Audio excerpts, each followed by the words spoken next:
Bismillahirrahmanirrahim.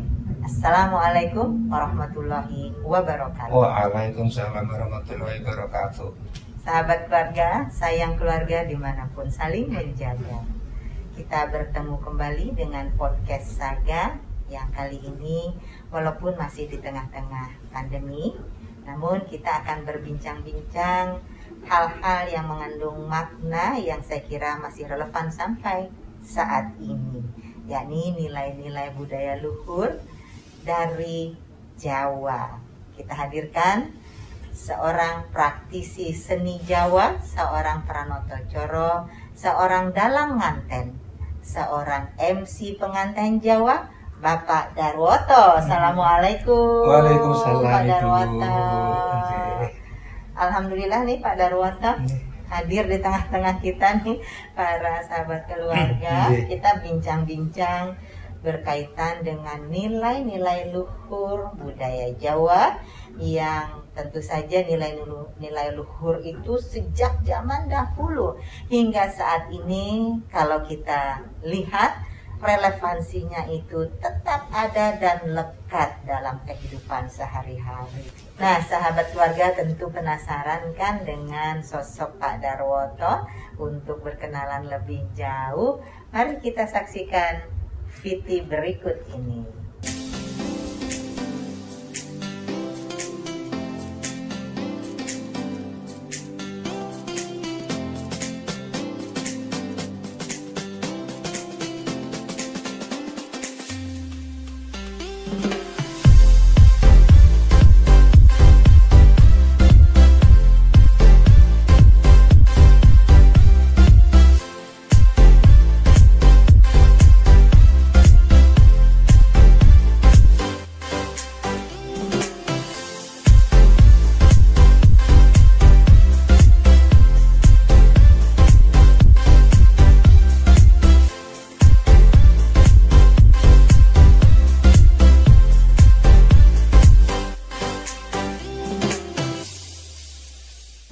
Nah, Pak Darwoto, nih masyarakat sudah semakin penasaran tentunya. Pak Darwoto ini sudah banyak sekali menjadi pembawa acara ya dalam berbagai upacara pernikahan. Ini sebenarnya upacara pernikahan ada Jawa ini, ada esensi-esensi apa saja ya Pak di dalamnya? Apakah ada tahapannya sebelum menikah dan setelahnya, atau seperti apa esensi ada Jawa yang Pak Darwoto bawakan ini? Assalamualaikum warahmatullahi wabarakatuh. Sahabat keluarga yang budiman, saya izin Ibu kami jelaskan secara singkat dulu makna tentang esensi dari pernikahan di Jawa. Bahwa para leluhur kami telah meninggalkan sebuah warisan seni, khususnya seni tentang tata cara pernikahan adat Jawa. Itu secara umum kalau dikategorikan menjadi 3 tahap, yaitu tahap pranikah, kemudian tahap nikah, dan tahap pasca nikah. Nah, tahap-tahap ini semuanya mengandung rangkaian peristiwa dan kegiatan yang di dalam peristiwa atau proses kegiatan itu juga masih ada mana-mana tersendiri, dan mana-mana itu kalau dikaji lebih dalam itu masih sangat relevan dan cocok dalam praktek kehidupan bermasyarakat dan berkeluarga pada saat ini. Contohnya gimana Pak? Nah, pada saat kita mau menikahkan anak misalnya, saya ambil misalnya dari mulai tahap pranikah. Jadi di tradisi di Jawa pada umumnya laki-laki kalau mau menikah setidaknya harus melakukan 5 perjalanan. Itu di bahasa kami namanya ponco laku tomo. Ponco itu artinya 5 karena dari kata-kata eko, dwi, catur, dan ponco. Laku itu perjalanan, tomo itu mulia atau utama. Jadi laki-laki itu setidaknya ada 5 perjalanan pokok atau perjalanan utama yang harus dilalui ketika seorang laki-laki sehat ini atau dewasa akan menikahi seorang wanita pilihannya. Dari situ mulainya ponco lakutomo. Nah, ponco lakutomo sendiri yang terdiri dari 5 perjalanan utama ini. Ini kalau kita bisa urai lebih detail lagi, untuk pranikah itu Ya, apa ya. lakunya? Jadi kita mulai dari laku tomo yang pertama atau perjalanan yang pertama. Ya. Laku tomo yang pertama itu dalam bahasa kami namanya notok lawang, Bunda. Notok lawang. Namanya mungkin agak Jawa banget. Notok itu mengetuk pintu. Mengetuk pintu. Nah, mengetuk pintu. Lawang pintu. Lawang itu pintu, notok itu ketuk. Nah, itu Notok bahasanya lawang memang ketuk pintu. Iya, betul. Jadi memang itu memang sudah bahasa, jadi tidak bisa kita Indonesiakan walaupun bisa diartikan. Ya. Artinya begini, pada laku tomo yang pertama ini, seorang keluarga, khususnya dari keluarga putra, itu orang tuanya akan mendatangi rumah calon besan. Akan mendatangi kula nuwun assalamualaikum, lantas setelah diterima akan memperjelas apakah benar misalnya si A ini gadis ya, si gadis ini putra bapak dan ibu, apakah rumahnya benar ini keluarganya, alamatnya ini, saling berkenalan. Nah, Belum melamar. belum, itu Baru berkenalan. baru berkenalan. Ya. Kalau bahasa anak modern mungkin ya seperti klarifikasi kali ya Bu ya, Ya. memperjelas itu loh kondisinya, identifikasi kali ya. Identifikasi Mungkin. hangout ke restoran. Iya. ya, Mas. Iya, Makan gitu. bareng. Betul. Nah, terjadi di situ. Nah, pada peristiwa ini biasanya akan saling bertukar pengetahuan. Iya. Oh, kalau misalnya kalau saya yang melamar putri ibu, saya akan tanya, ibu terahnya dari mana, keluarganya dari mana, terakhir matur besing kesumo dari mana. Kalau saya juga begitu. Jadi kalau di ukuran kami itu ada istilah bobot, bibit, dan bebet. Di Iya. situ baru dibicarakan. Ya. Nah, laku tomo yang pertama ini akan terjadi pendalaman dari kedua belah pihak. Berkenalan lebih jauh. Berkenalan lebih jauh.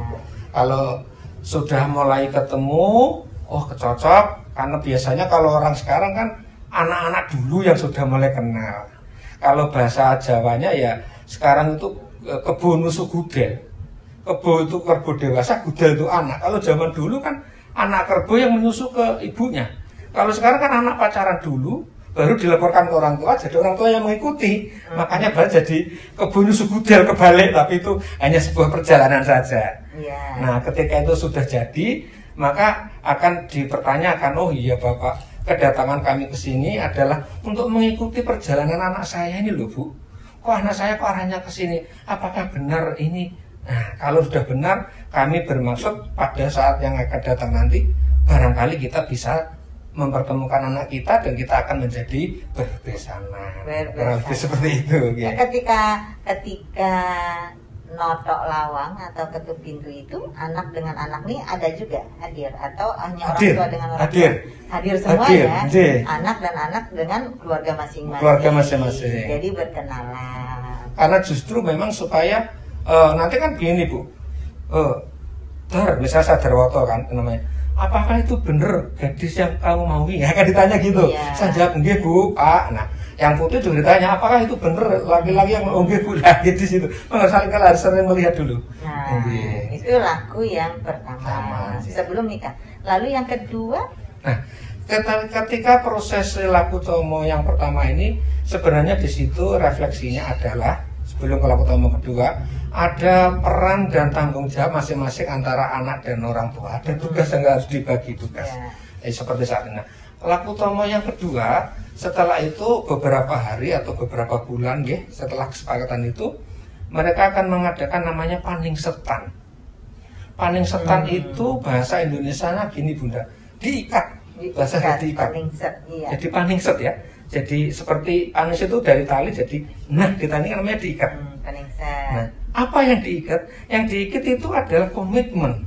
Iya. Komitmen dari kedua keluarga dan komitmen antara anak dengan anak.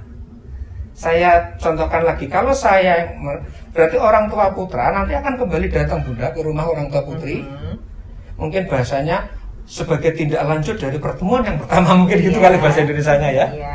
Jadi jenjen apa gejabut dalu, artinya inilah beratnya jadi orang tua untuk menuruti kemauan anak saya. Saya datang kembali kemari, tugas kami karena anak kita sudah saling setuju, maka saya akan mengikat putri, bapak dan ibu. Itu jadi ya ada pirantinya, ada propertinya. Ada propertinya. Iya, betul. Jadi gini Bunda, ketika mau mengikat itu kan yang mengikat itu justru ibunda. Iya. Jadi Makanya ini hampir sama, mungkin bukan tidak hampir, mungkin relatif sama dengan siapa ya Nabi orang yang seharusnya saya hormati. Jawabannya kan Rasul kan ibumu. Lantas siapa ya Nabi? Ibumu, betul kan Bunda? Lantas siapa Nabi? Ibumu. Iya. Baru siapa? Bapakmu. Tiga lawan satu. Tiga lawan satu. Artinya seorang anak itu bagaimanapun agak merinding saya, tetap ibu is number one untuk mengantarkan sampai ke titik ini. Jadi peran ibu bukan, tapi sampai titik itu pun ibu tetap.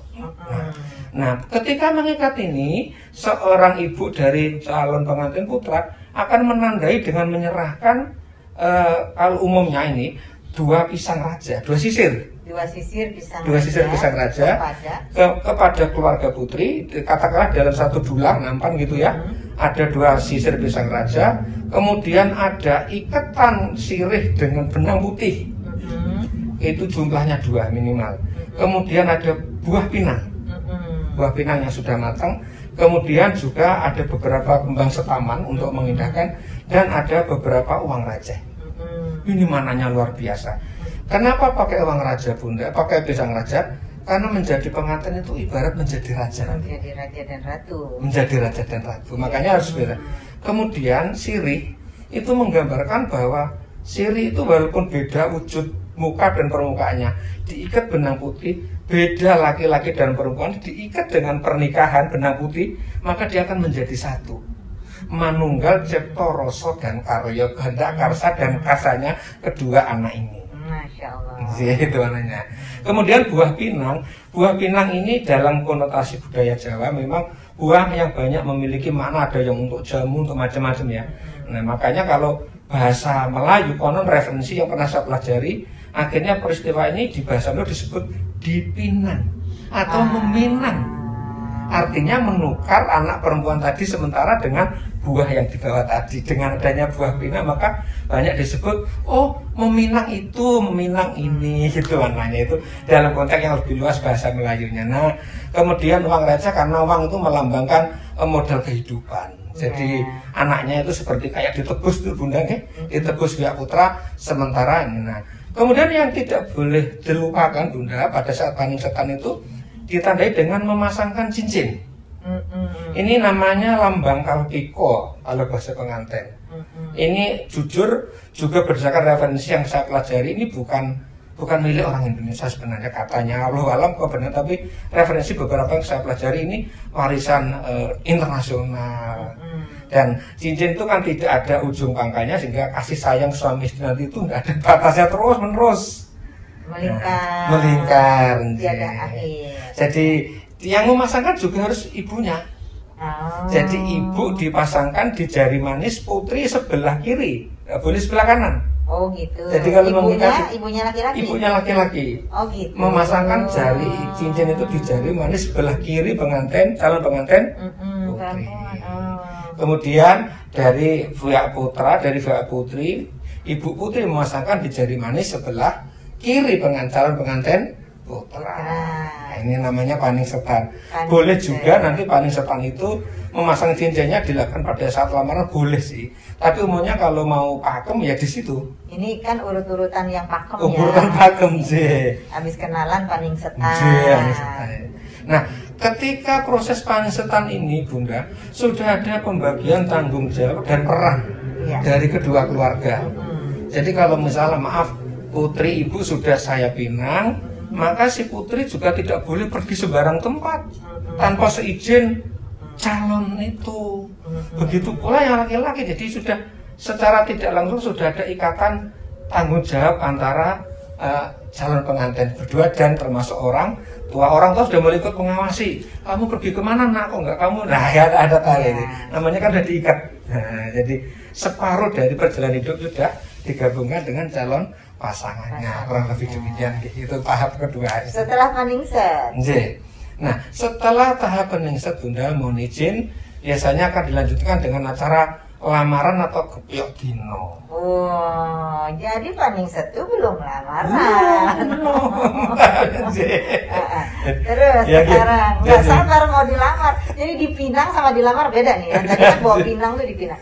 Sekarang lamaran gimana nih? Nah, lamaran itu sebenarnya hakikatnya kan menyerahkan ubor rampe jangkep atau properti atau sarana prasarana yang datang dari keluarga putra diserahkan kepada keluarga putri untuk memperingan, untuk membantu nanti proses akad nikah dan proses pahagian atau resepsi. Nah, atau juga bisa bermakna menyerahkan sesuatu harta benda dari pihak putra kepada putri yang nanti akan digunakan untuk hidup anak-anaknya. Oh, itu lamaran. Itu lamaran. Oh. Makanya ketika orang lamaran itu membawa ya macam-macam Bunda. Kalau di kampung atau zaman dulu tuh dia bawa kerbau, bawa sapi. Kalau punya sawah saya tunjukkan, saya lamar anakmu dengan itu tanah saya di kampung di sebelah sana luasnya sekian. Gitu. Itu selalu ada. Kemudian yang kedua juga membawa makanan-makanan yang sifatnya simbolis paten seperti jadah. Jadah itu kan bahasa Indonesianya mungkin jadah juga ya. Uli kalau orang Jakarta Uli Jakarta ya. Yang ditumbuk itu kan jadi lengket. Ya. Itu melambangkan supaya selalu melekat kasih sayang antara lengket terus. Iya. Kemudian kayak perangkok. Yes, begitu namanya. Nah, itu yang paling pokok. Kemudian nanti di samping itu ketika itu dalam melamar kan juga ada tata caranya. Ya. Ada urut-urutannya yang harus diperagakan. Apa itu urutannya? Nah, mulai pertama rombongan datang, kemudian menyampaikan duta keluarga itu sebagai utusan, menyampaikan maksudnya, kemudian dibalas dijawab dari utusan keluarga putri. Kemudian setelah di sana, kemudian, nah tadi yang ketika lambang Kalpiko pada saat seandainya panisetan belum ada di situ boleh dipasangkan. Tapi kalau ada fleksibilitasnya juga ya. Ya. Kalau seandainya panisetan sudah dipasang, maka di situ hanya diumumkan, ini loh anak-anak kita sudah kita ikat oleh keluarga. Ketika ditunjukkan. Jadi kayak declare ya Bunda ya. Kayak dideklarkan supaya warga yang lain, apakah anak muda, pemuda, apakah pemudi yang lain itu, wah aku nggak berani mendekati dia, nggak enak. Oh ternyata dia sudah dilamar dari seseorang ini. Itu kurang lebih maknanya. Nah setelah itu yang paling pokok di acara lamaran itu namanya gecok dino, itu menentukan hari pernikahan Bunda. Esensinya jadi, setelah macam-macam sambutan dan penyerahan barang-barang tadi, kemudian dilakukan dengan ramah tamah. Pada saat ramah tamah itu lantas diobrolkan, kira kapan-kapan kita mantu, tanggal berapa, bulan apa, hari apa, di mana, kurang lebih di situ. Membuka opening walaupun belum sampai sedetil, tapi minimal sudah disepakati kapan pernikahan akan dilaksanakan. Hakikatnya lamaran ada di situ. Hakikatnya lamaran di situ menentukan tanggal pernikahan dan juga meringankan beban. Kalau di kampung zaman dulu bawa kerbau, sekarang boleh loh bawa Tesla. Deposito boleh, deposito boleh, baik ya. Bawa deposito nih, salamat dengan deposito sekian, untuk anak-anak kita juga gak masalah. Gitu ya? Boleh. Ya, esensinya itu esensinya ya itu sih. Nah ini tadi dari laku yang keberapa nih Pak? Yang ketiga. Udah laku ketiga ya? Oh ini sudah laku yang ketiga. Laku kan dari Ponco, Tomo. Laku Ponco laku Tomo. Ponco laku Tomo ini udah laku yang ketiga. Iya, Notok Lawang, Panisetan dan lamaran untuk Kebiok Dino. Iya. Laku yang berikutnya yang keempat. Laku setelah lamaran ini selesai dilaksanakan, maka keluarga akan mulai ada diskusi-diskusi intensif biasanya. Antara kedua keluarga baik lewat anak-anak maupun antar keluarga. Kemudian akan menentukan kapan di hari pernikahan itu. Biasanya dengan ada rapat-rapat panitia dan lain-lain lah. Kalau bahasa Jawa dulu namanya paroko ingkang hana wong krido. Jadi penyusunan petugas dan pembagian tugas kepanitiaan. Itu secara esensi walaupun tidak tertulis sebagai perjalanan Ponco laku Tomo, tapi itu hakikatnya melekat karena itu merupakan bagian yang tidak bisa terpisahkan dari perjalanan itu. Nah, yang keempat itu sebelum laku Tomo yang keempat itu setelah disepakati hari pernikahan Bunda, misalnya katakanlah ini hari Senin misalnya, maka sebelum hari Senin itu ada peristiwa di mana kesepakatan antara kedua keluarga, khususnya di pihak putri umumnya itu akan mengadakan acara siraman.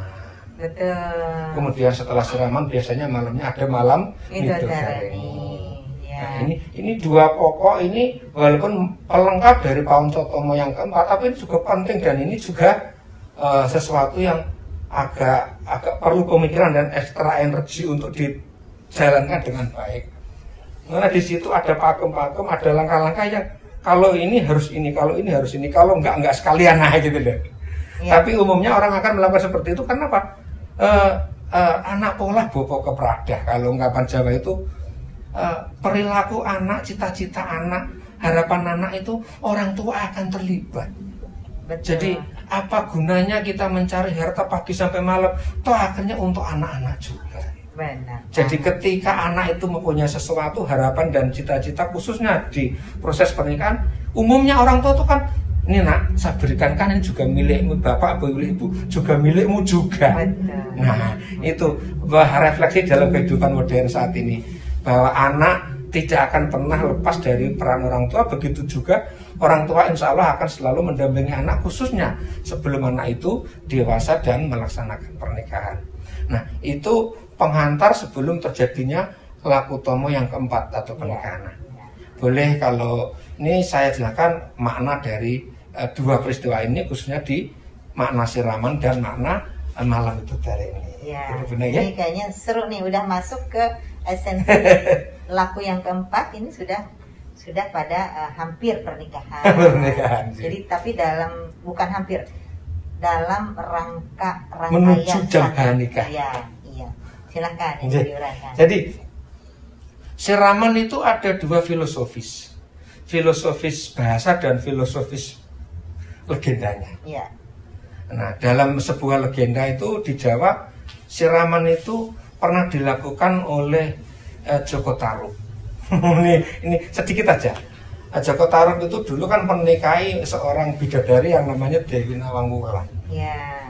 Tinggal di sebuah desa, kemudian panjang cerita punya anak namanya Dewi Nawangse. Ya. Dewi Nawangse akhirnya besar dan dalam cerita itu akhirnya Joko Tarub itu menemukan selendangnya Dewi Nawangwulan. Ya. Karena bidadari tidak boleh tinggal di dunia, maka bidadarinya itu pamit pergilah kembali ke surga dengan pesan nanti kalau anak kita mau dinikahi seorang laki-laki, tolong bersihkan jiwa raganya, yaitu dengan memandikannya dengan kembang setaman namanya siraman. Nah dalam konteks saya belajar ngangsu kafruh kepada tokoh-tokoh masyarakat dan tokoh agama, ternyata ini juga konon tidak bertentangan dengan syariat Islam. Dan itu biasanya juga dilakukan oleh para ketua-ketua kita dulu, para tokoh kita bunda, leluhur kami, untuk membersihkan anak-anak itu, di samping melakukan doa juga dimandikan ya. Nah, dengan mandi kembang, makanya disebut siraman. Nah, siraman itu sendiri kalau diurut dari A sampai Z, itu panjang banget juga, banyak pendukung-pendukung yang harus dilalui. Nah, proses siraman, misalnya ketika hari ini bunda, misalnya kita mau siraman, maka di situ di depan rumah itu kan sudah mulai ditata. Nah, itu siraman. Mulai masang BKTP, masang tubuhan, sinduran, sampai siraman, sampai dodol dawet, sampai terakhir rujak tumpeng itu anak zamananya semua. Betul. Dan itu refleksi kehidupan. Benar. Berefleksi kehidupan keluarga. Jadi ketika masang BKTP itu anyaman itu bunda, anyaman daun kelapa. Ya. Ketika itu dipasang di rumah orang yang akan mantu, itu sebenarnya bentuknya adalah declare, mengumumkan. Saudara-saudara, sanak famili, tetangga, masyarakat, ini loh saya mau mantu. Wah gitu. Pasang BKTP. Jadi orang yang lewat, oh ini Pak Darwoto mau mantu, ini kok rumahnya dipasang. Orang akan paham. Nah itu maknanya BKTP. Itu rangkaian dari proses siraman. Nah pada saat dari hasil siraman, kalian aja sudah jelasin BKTP tadi.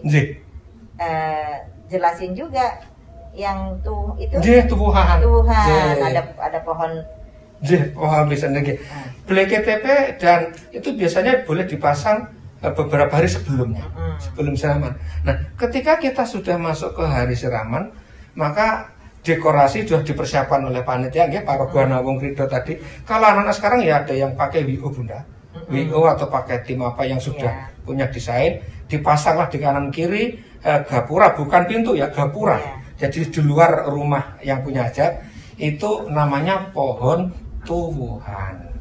Nah, sahabat keluarga kita sudah mendengar di dalam Tuhan tadi terdiri dari berbagai tumbuhan dan buah-buahan. Ini maknanya apa nih Pak Darwono? Jadi gini Bunda, sahabat keluarga, Tuhan itu artinya kan menumbuhkan. Maka di pohon Tuhan tadi saya sampaikan utamanya adalah ada pohon pisang raja. Ya. Sebagaimana di awal saya singkat bahwa menjadi pengantin itu ibarat akan membuat sebuah raja dan ratu. Ya, dan itu bermakna mudah-mudahan nanti anak-anak kita yang akan dinikahkan itu akan tumbuh layaknya raja-raja di Jawa. Ya. Ilmu pengetahuannya bagus, ibadahnya bagus, insya Allah hartanya juga bagus, perilakunya bagus untuk contoh tauladan keluarga dan sanak famili. Itu makna dari pisang raja. Kemudian juga ada pohon tebu. Pohon tebu itu akronim ya kalau bahasa modern namanya antepeng kalbu. Antepeng kalbu itu. Antep itu kekuatan, bobot, kalbu itu sanubari. Hati nurani. Ya, jadi orang menikah itu yang paling pokok itu kekuatan kalbunya. Iya, betul. Jadi laki-laki mencintai wanita kalau kalbu dua-duanya tidak kuat ya tidak bagus. Betul. Makanya harus tebu. Makanya harus dibeli tebu wulung. Wulung itu artinya ireng manis. Jadi yang namanya anak muda ya pasti indah lah mananya. Kemudian juga ada pohon ilalang, bahasa Jawanya alang-alang. Semoga perjalanan anak-anak nanti tidak ada halangan yang akan ditemui. Ya.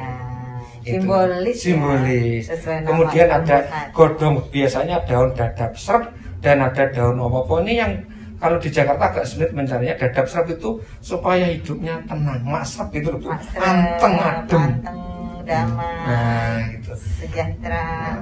Makanya ketika proses pembuatan pohon Tuhan itu, saya selalu menyarankan kalau saya pas praktisinya, maka orang tua yang memasangkan pari sawuli atau tanaman padi, ditancapkanlah di pohon itu, karena maksud apa?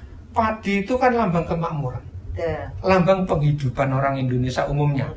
Itu dengan doa bismillahirrahmanirrahim, anakku ini kamu akan saya nikahkan sama dia, mudah-mudahan nanti hidup kamu diberikan kemurahan rezeki. Makanya ada pari sawuli. Nah, di samping pari sawuli juga di situ orang tua akan menanamkan tadi yang sebelah cengkir atau kelapa muda. Cengkir itu juga sebuah akronim kencenging pikir. Kencenging pikirnya siapa? Kencenging pikir antara orang tua dengan orang tua dan anak dengan anak. Anak sama-sama senang, tapi kalau orang tuanya kenceng pikirnya nggak jadi, ya mungkin kurang enak. Orang tuanya kencengnya pikir, jadi kalau anaknya kurang ya nggak enak. Jadi kenceng, orang nikah itu kencenging pikir anak dengan anak dan orang tua juga dengan anak dan orang tua. Anjir itu kencenging pikir, makanya dinamakan. Nah, kemudian di bawahnya itu ada bokor dan kembang taman kepiok puspito maneka warna bahasanya. Itu bunga beraneka warna, aroma yang wangi. Semoga nanti anak-anak kita ketika membangun keluarga nanti itu menjadi keluarga yang sakinah mawaddah warahmah. Amin. Karena wangi itu wangi semerbak, disenangi lingkungannya, tidak berbuat sirik, tidak melanggar aturan, penuh dengan doa. Pokoknya perjalanannya di mana keluarga itu dilihat enak dan harum. Nama baik. Iya. Itu baru Tuhan. Padahal setelah Tuhan itu di Siraman masih ada pendukung kegiatan yang lain. Nah, setelah adanya Tuhan biasanya di situ ada tempat memandikan. Iya. Nah, tempat memandikan yang itu Bunda, yang bokor ada airnya, biasa orang lihat itu. Ya. Itu yang nyiram pun ada hitungannya Bunda, nggak boleh sembarang orang. Dan airnya pun berasal dari mana aja itu biasanya? 7 namanya ya. Sabto Tirto Renggo. Sabto Tirto Renggo. Sabto 7, Tirto air, Renggo gunung. Nah, terus bisa dijelaskan. Jadi perjalanan kalau zaman kita dulu, jadi untuk air yang digunakan untuk mandi calon pengantin itu berasal dari 7 sumber pegunungan atau 7 sumber mata air. Kalau sekarang Bunda zaman modern sering yang salah satunya itu air Zam-Zam malah. Saya sering kali menemukan ini air dari masjid ini dari ini. Biasanya terakhir adalah ada yang diberikan air Zam-Zam. Masya Allah, dicampurkan. Jadi itu kenapa harus 7? Pakemnya yang saya peroleh karena angka 7 dalam tradisi Jawa menurut dalam itu adalah menjadi lebih baik. Bahkan nanti yang nyiram pun harus 7. 7 orang. 7 orang. Disiramnya berapa kali 7 gayung juga. 7 orang minimal 3 gayung. Oh minimal. 7 orang itu Bunda, orang tua 1. Iya. Jadi suami istri dan harus diawali oleh bapak dulu. Kenapa bapak? Karena bapak itu adalah imam keluarga. Jadi itu dihitung 1. Dihitung 1. Jadi orang yang mengukir jiwa raga anak itu adalah orang tua laki-laki. Ya, ayah ibu 1. Jadi makanya yang nyerang pertama ayah. Dari Puspito, dari Mustoko sampai ke suku, jadi ujung rambut, pundak sampai ke kaki. Setelah itu 6 orang berikutnya kalau bisa itu yang dituakan dia bisa untuk menjadi contoh. Oh iya. Artinya adalah maaf ini, Bung Kamdan tidak menyinggung siapapun, keluarga yang baik itu ya yang baik ya. Sangat bahasanya baik itu mungkin relatif bisa diterjemahkan ya. Maaf, utuh keluarganya, panutan, mungkin ya rezeki atau hartanya ada orang, pokoknya panutan keluarga yang baik. Kalau bisa. Makanya. Nah, kenapa harus 7, Bunda? Karena 7 ini melambangkan darah, daging, otot, sungsum, tulang dari badan manusia. Makanya tidak boleh kurang dari 7. Kalau kenapa? Supaya kalau nanti anak kita yang menjadi pengantin ini dianugerahi momongan, insya Allah tidak cacat.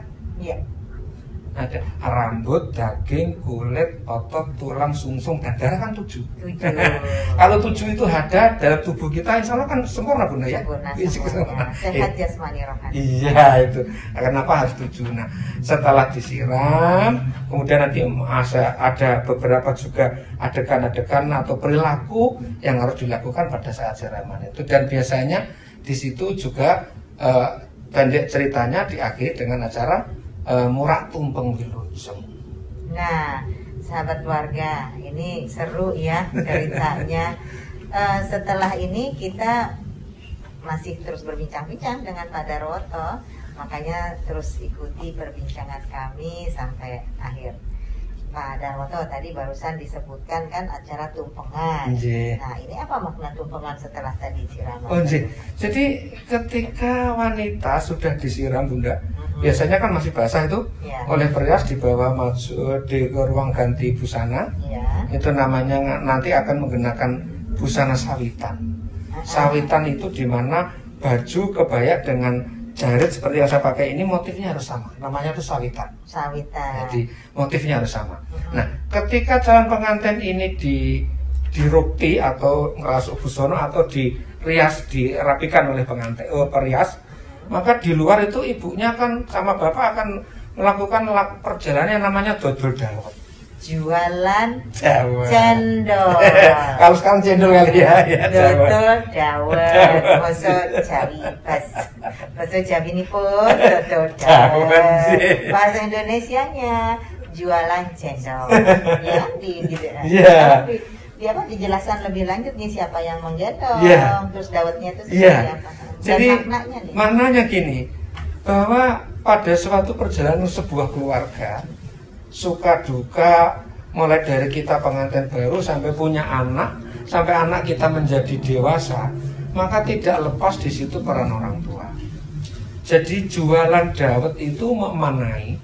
Dawet itu kan ada 3 unsur. 1, warnanya putih, santan. Kemudian juruh atau pemanisnya Bunda itu kan merah. Iya, itu gula Jawa yang dicairkan. Iya, Nah, juruh. Itu namanya juruh. Jadi orang menikah itu dasarnya harus hati yang suci dan keberanian. Sama kayak merah putihnya bendera. Lambang merah putih mananya sama, berani dan suci. Di dalam dawet itu juga ada serintil. Serintil itu kalau bahasa Jawa isinya itu Bunda dari beras atau dari beras ketan. Iya, itu yang kecil-kecil itu. Cendolnya itu ya. Serintil. Itu sebenarnya kalau bahasa Jawa namanya serintil. Itu dari kata sumrintil. Selalu bersama-sama. Ngintel. Maaf, kalau di situ ada Pak Darwoto, di situ ada Bu Darwoto. Kalau di situ mohon izin ada Bunda Tuti, di situ ada Bapak. Nanti anak kita juga begitu. Terus, oh itu. Rukunnya suami istri. Dan rukunnya kepada anak kita. Nah, makanya ketika jualan dawet Bunda dan sahabat keluarga, makanya ibu yang menggendong, kalau orang dulu namanya tuh, kalau di sini apa ya, bakul ya? Bakul. Kalau bahasa Indonesianya bakul. Kalau ceting, kalau orang Jawa itu ceting, itu digendong pakai selendang. Selendang pun warnanya harus kombinasi warna merah dan putih. Karena warna putih itu sindur. Itu nanti dipakai di acara, nanti di cerita berikutnya tentang tembung nganten. Sindur itu isin mundur, berarti keberanian, dan makanya kombinasi merah dan putih itu dari dulu memang ada. Sindur singkatan isin mundur. Isin malu, mundur itu Berbentar ke mundur. belakang. Jadi malu untuk mundur, harusnya maju. Terus pantang mundur. Iya, itu nanti di acara pas upacara proses tembung pengantin juga akan kita jelaskan kenapa harus pakai sindur. Nah, jualan dawet, maka ketika berjalan itu, perjalanannya dari rumah keluar itu, bapaknya harus memayungi istrinya. Maknanya apa itu? Nah, karena melindungi keluarga. Bapak ya, yang harus melindungi. Harus melindungi. Kalau saya yang memandu atau murid-murid saya, MC-nya yang pernah didikan saya wajarkan harus betul-betul dipayungi. Karena ini makna untuk memberikan pelajaran refleksi kepada hadirin, termasuk kepada mantan itu loh laki-laki. Makanya jadi laki-laki Jawa nikah itu sebenarnya agak berat, Bunda. Apalagi sampai disebut bapak. Bapak itu artinya bapopo, wis pepak, apa saja sudah cukup. Bapak singkatannya bapopo wis pepak. Pepak itu lengkap. Bab itu tentang opo wae apa saja, tentang apa saja sudah lengkap. Bapak, bab opo wae pepak. Ilmunya cukup, hartanya cukup, fisiknya cukup. Untuk kalau kita di dunia nih ya, seandainya punya anak sudah usia yang dewasa kan bapak. Nah, setelah dipayungi, kemudian jualanlah di sebuah tempat, itu menggambarkan suka duka suami istri, membesarkan anak-anaknya, melahirkan dan membesarkan anak. Kenapa suaminya harus tahu dawet, ayo sederek saudara silakan beli dawet saya. Harus ditawake. Yang nawake bapak. Tapi membelinya kepada ibu dengan uang kreweng. Kenapa harus ditawake? Karena salah satu tugas orang tua itu mencarikan jodoh untuk anaknya dan mencarikan harta untuk anaknya.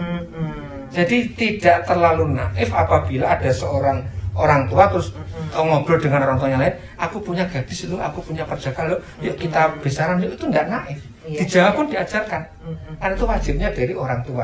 Makanya ayo beli dawet, ambillah anak saya menjadi menantu Anda. Maksudnya seperti itu, belilah dawet saya, belilah ini anak saya, ambillah menantu jadi menantu Anda. Gitu. Makanya belinya pakai uang kreweng. Kenapa pakai uang kreweng ya? Karena menurut filosofis yang pernah saya gali, bahwa orang itu tidak boleh sombong. Jadi kreweng itu bahasa Jawanya siti atau lemah atau bantolo. Bantolo itu sesuatu tanah yang diinjek, Bunda. Jadi kita hidup ini di atas bumi, di atas tanah. Bahkan kita masih hidup juga sudah berkerudung tanah, yaitu genteng kita orang Jawa duluan pakai tanah. Genteng. Benar, iya. Dan nanti kalau kita meninggal juga akan terkubur di dalam tanah. Jadi hidup di dunia itu nikmati seperlunya saja, nggak boleh sombong. Kamu nanti juga masuk ke dalam tanah seperti itu. Jadi sahabat keluarga, mohon maaf ini bagi yang bukan berasal dari Jawa, yang tidak tahu kreweng ya, kreweng itu adalah tanah liat. Jadi kreweng itu tanah liat. Kayak genteng itu kan tanah liat yang diproses, dibakar jadi genteng. Ini juga uang kreweng itu uangan yang dibuat dari tanah liat. Itu ada tuh biasanya di dalam upacara adat atau ya perlengkapan pernikahan adat Jawa itu biasanya sudah tersedia di kreweng. Nah, kalau seandainya tidak disediakan, Bunda, zaman dulu kan tidak desain tidak semaju sekarang. Maka sebelum acara atau setelah pengantin sebelum dirias itu kan ada acaranya mecah kendi. Kalau Bunda pernah melihat yang kendi dibanting orang tua sampai pecah ketika siraman. Nah, ketika siraman setelah pecahan kendi tadi itu yang bisa untuk beli. Nah, sekarang sekaligus saja kepada sahabat keluarga ini kita mau dijelaskan itu pecah kendi itu apa maknanya? Waktu siraman itu kan diakhiri dengan pecah kendi, maknanya. Ini sedikit tapi mungkin mudah-mudahan pemirsa sahabat keluarga yang berkeyakinan lain tidak agak tersinggung ya. Nanti saya jelaskan bahwa ketika siraman terakhir biasanya, Bunda, ini ajaran menurut pemahaman dari guru-guru kami, karena referensinya sulit dibuktikan di atas putih, ini pernah diajarkan oleh para tokoh agama. Saya nggak berani menyebut, pokoknya tokoh para wali. Nah, itu diajarkan dikucurkan air dari dalam kendi itu untuk wudhu. Jadi karena dulunya memang ini diajarkan oleh dalam syiar agama. Jadi pengantin yang sudah terakhir disiram orang yang ketujuh tadi, maka diberikan air wudhu. Yang ngasih wudhu adalah bapak. Nah, sampai air itu habis, kenapa harus pakai air wudhu? Karena supaya tidak boleh meninggalkan sholat. Jadi pengantin baru mungkin happy, tapi jangan lupa sholat subuhnya. Paling sederhana seperti itu. Tetap harus sholat. Nah, jadi wudhu, kan dia pakai wudhu. Nah, kemudian Bunda mohon izin saya modifikasi jujur aja sebagai saudara-saudara kami yang punya kepercayaan lain ya, agamanya lain, biasanya saya sarankan untuk dituangkan ke dalam tubuh dan membasuh muka saja. Kalau yang muslim saya sebut namanya itu memberikan air wudhu, tapi kalau yang tidak muslim ya untuk membersihkan, membasuh tubuh. Nah, prosesi mecah kendi setelah air digunakan untuk wudhu atau membasuh tubuh itu ada doa, tapi doanya bahasa Jawa, nanti saya terjemahkan kan. Jadi niat ingsun orang mecah kendi nanging mecahke pamor putriku. Niat saya tidak memecahkan kendi, tetapi membuka aura anak saya. Makanya dengan ucapan Bismillahirrahmanirrahim kalau orang muslim ya Bu ya, kalau teman-teman di Quran jadikan puji Tuhan lah ya, dibanting sampai sepecah-pecahnya. Nah, ketika kendi itu sudah dipecahkan, maka umumnya insya Allah anak yang sudah dimandikan tadi hatinya akan menjadi senang. Sudah dibuka auranya oleh orang tua lewat doa tadi. Kenapa harus dibuka aura? Karena esok kalian sudah tidak anak saya lagi. Esok kalian sudah menjadi keluarga tersendiri. Maka mentalnya, auranya, hatinya harus dibuka sore itu oleh orang tua tercinta. Itu makna. Di antaranya adalah banting kendina. Nah, sebelum itu atau setelah itu kita kembali ke setelah tadi acara jualan dawet. Maka hasil jualan dawet Bunda itu berapapun hasilnya akan diserahkan dari orang tua kepada anak. Kepada anaknya. Itu lambangnya adalah memberikan harta. Tapi tunggu dulu nih, sahabat keluarga mungkin ada yang penasaran nih dari tadi mau nanya. Sama nih sama saya. Itu anaknya kan sudah dilamar. Sekarang bahkan sudah persiapan mau menikah.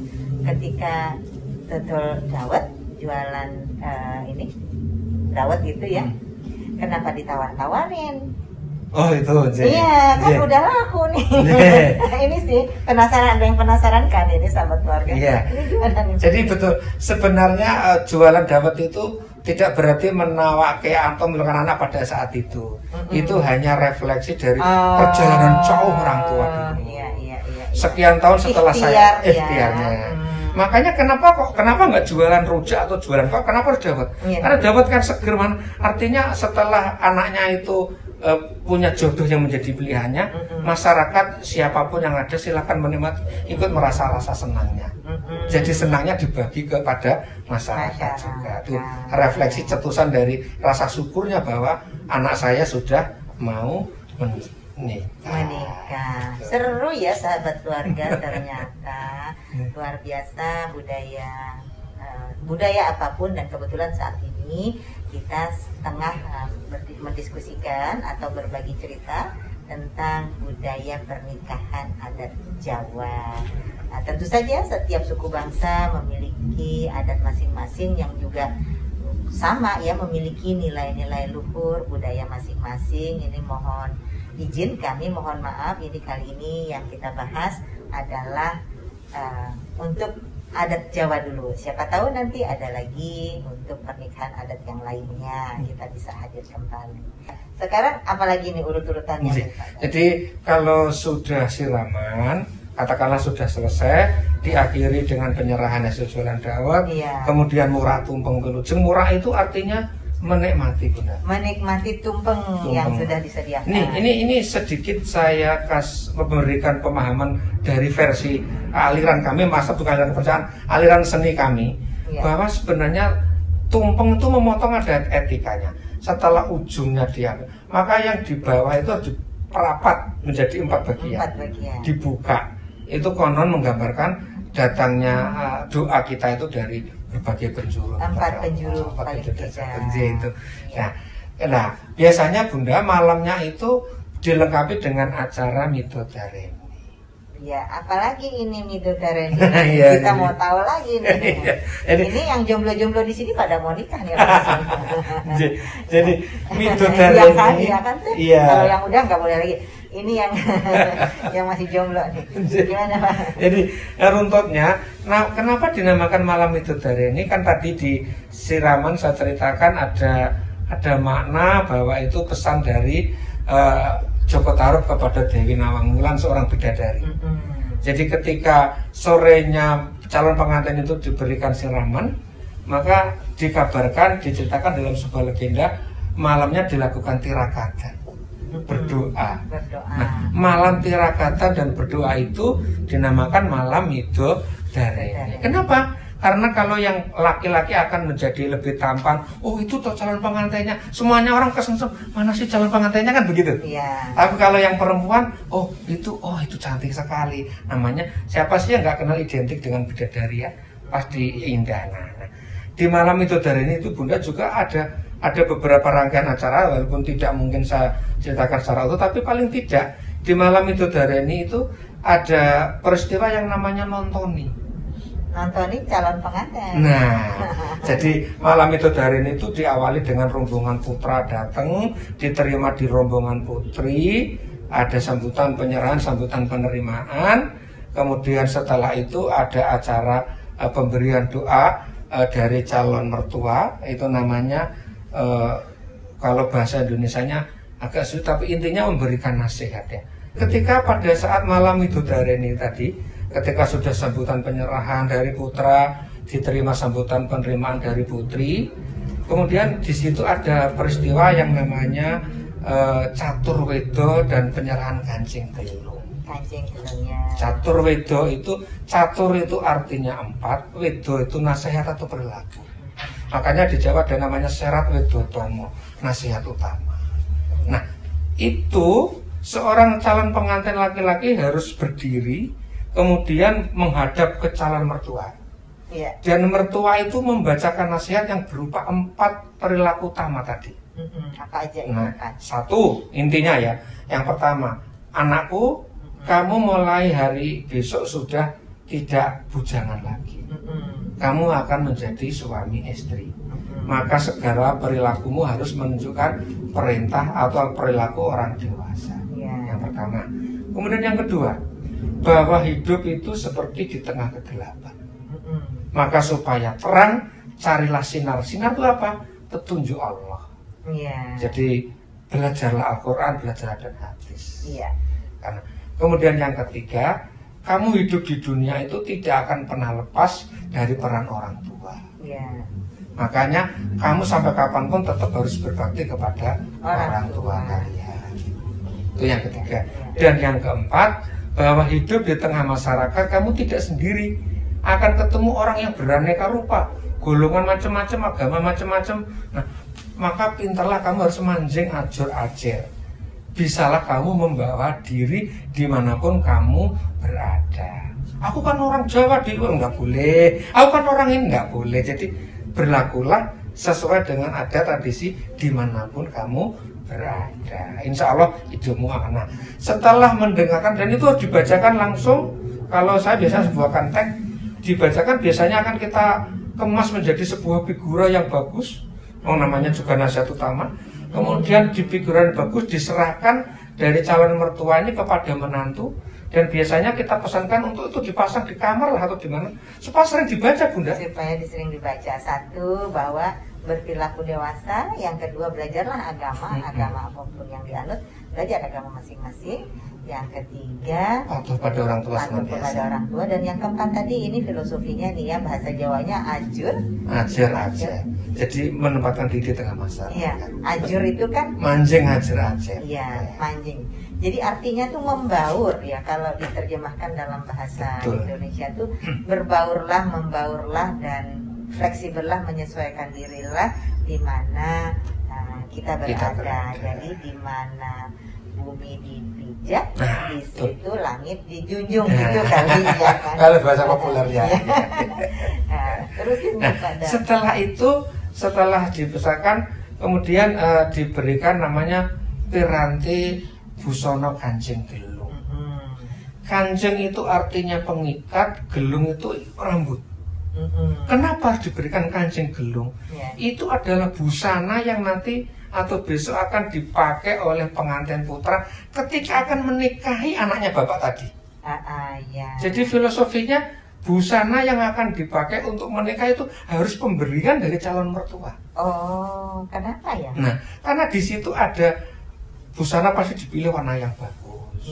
Motif yang bagus. Inilah kesenangan orang tua kita diwujudkan, dicermin, direfleksikan kepada busana. Pesannya, anakku, misalnya saya, nak kamu kan laki-laki, maka besok kamu jagalah anak saya itu dengan ini loh, seperti yang saya tampilkan saat ini. Saat ini saya memberikan yang terbaik, berikanlah yang terbaik kepada untuk anak saya. Makanya diwujudkan dengan kancing gelung pengikat rambut. Kenapa gelung? Kenapa nggak pengikat kaki? Karena kepala kan Jawa kan segala-galanya mustoko. Makanya kancingnya pengikat rambut, nggak boleh pengikat sembarangan gitu. Jadi yang utama. Nah, setelah itu selesai, kemudian tadi Bunda baru adalah acara nontoni. Nah, nontoni itu seluruh hadirin atau tamu undangan yang perempuan boleh bersalaman dengan calon pengantin putri, karena pada saat acara midodari ini calon pengantin putri nggak boleh keluar, nggak boleh berbaur dengan masyarakat, tamu nggak boleh, harus ya mungkin nggak dipingit lah ya, ditemani atau diistirahatkan yang nyaman di sebuah kamar atau ruangan, kemudian yang kaum ibu dan perempuan boleh bersalaman. Itu namanya nontoni, melihat oh ini toh bersalaman masuk ke dalam. Iya, boleh. Di mana pengantin ada. Itu namanya nontoni. Iya. Makanya kan datang nonton, makanya nontoni. Kalau yang pengantinnya datang kan nggak nontoni. Iya, benar. Nah, gitu aneh. Itu hari Hana. Setelah malam itu selesai, biasanya baru kita persiapan untuk laku ponco yang keempat, yaitu yang namanya pernikahan dan bahagia. Pernikahan. Nah, sahabat keluarga, kita tahan di sini dulu. Kita tadi dari ponco, laku tomo sudah membahas 3 laku. Ada 2 laku lagi yang akan kita bahas, yakni saat pernikahan dan nanti setelah pasca pernikahan. Tapi jangan lupa subscribe, like, dan komen, dan share ke sebanyak mungkin lagi sahabat keluarga. Dan kita ketemu pada episode kedua, masih bersama dalang nganten kita, Pak Darwoto. Terima kasih atas kebersamaan sahabat keluarga untuk episode kali ini. Sampai jumpa di episode kedua, masih membahas tentang pernikahan dengan adat Jawa. Terima kasih. Assalamualaikum.